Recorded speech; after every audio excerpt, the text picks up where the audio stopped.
श्रीनगर से ये खबर आ रही है जहां आतंकवादियों के ठिकानों पर सुरक्षा बलों ने बड़ा हमला किया है। जिस इमारत में आतंकवादी छिपे हुए थे वहां धमाके के बाद आग लग गई है।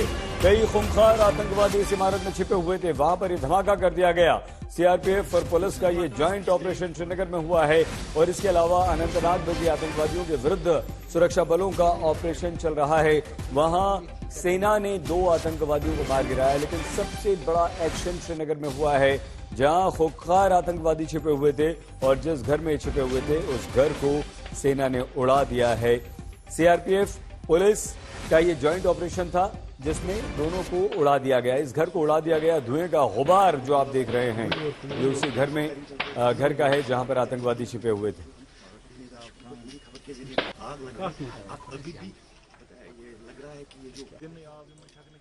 श्रीनगर की तस्वीरें हम आपको दिखा रहे हैं।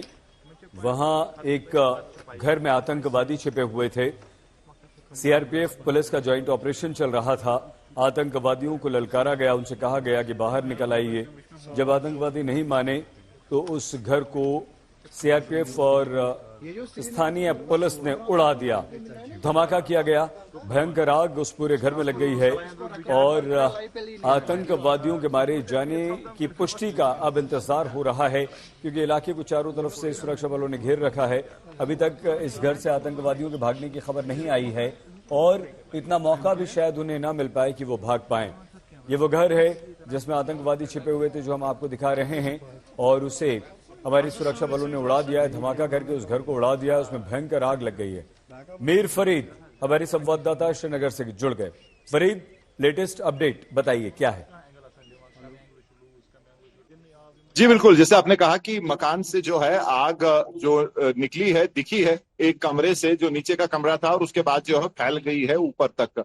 अब जो है सुबह से ही गोलीबारी चल रही, तो ऐसा लगता है कि जो एक्सचेंज ऑफ फायर है उसमें मकान को आग लग गई है। और अभी कोशिश ये है सुरक्षा बलों की कि आग लगने से जो धुआं फैलेगा, जिसको आप कहते हैं स्मोक आउट करना, यानी कि धुएं से जो है मिलिटेंट्स को बाहर निकालना, वो जो है अभी मंशा लग रही है। लेकिन सुबह से ही भीषण गोलीबारी चल रही थी, एक्सचेंज ऑफ फायर है। और जैसे हम बार बार कह रहे हैं कि एक घना इलाका है, कंजेस्टेड इलाका है, मकान बिल्कुल एक दूसरे के साथ सटे हुए हैं, तो ऑपरेशन जो है कॉम्प्लिकेटेड है, मुश्किल है। क्योंकि अगर मिलिटेंट इस मकान से भागने में कामयाब होते तो फिर दूसरे मकान और तीसरे में तो ऑपरेशन और ज्यादा मुश्किल हो जाता। लेकिन पिन करके रखा है उनको इसी मकान में। और जो है सुबह से ही एक्सचेंज ऑफ फायर चल रहा था। 2 पुलिस के जवान और 2 सीआरपीएफ के कर्मी जो है इसमें घायल भी।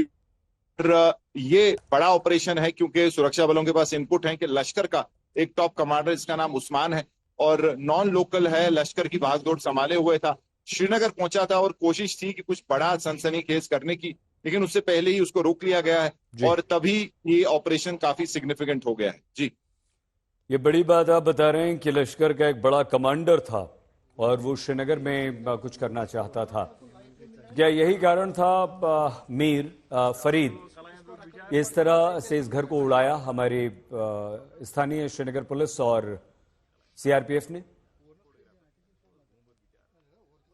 जी बिल्कुल, हालांकि सुरक्षा बल कह रहे हैं कि ये जो है ब्लास्ट इसको नहीं किया गया है और जो एक्सचेंज ऑफ फायर है उसी में इसको आग लगी है। लेकिन हम जानते हैं इससे पहले भी जो है ये एनकाउंटर को जल्दी क्लोज करने के लिए कोशिश की जाती है अलग अलग तरीके से। और उसमें ये भी होता है कि जो जिसको आप कहेंगे ऐसा मटेरियल फेंका जाता है जिसमें मकान के किसी हिस्से में आग लग जाए और उससे जो है मिलिटेंट बौखला के या धुएं से बाहर आ जाए। तो ये वही तरीका लग रहा है इस वक्त सुरक्षा बल यूज कर रहे हैं, क्योंकि सुबह से कोशिश थी कि जो बंदूक से या स्नाइपर से जो है इनको खत्म किया जाए। क्योंकि जो आमतौर पे हम देखते हैं दूरगांव में जब एनकाउंटर होता है तो आर्मी जो है मकान उड़ा देती है, लेकिन यहाँ वैसा करना आसान नहीं था। जैसे मैंने कहा, काफी घनी बस्ती है और अगर इस मकान को उड़ा देते, आग लगती, तो बाकी जो आसपास के मकान हैं उनको भी क्षति पहुंच सकती थी। तो कई सारी चीजें सोचने की थी, लेकिन अब ऐसा लग रहा है कि फाइनल स्टेजेस में ऑपरेशन है।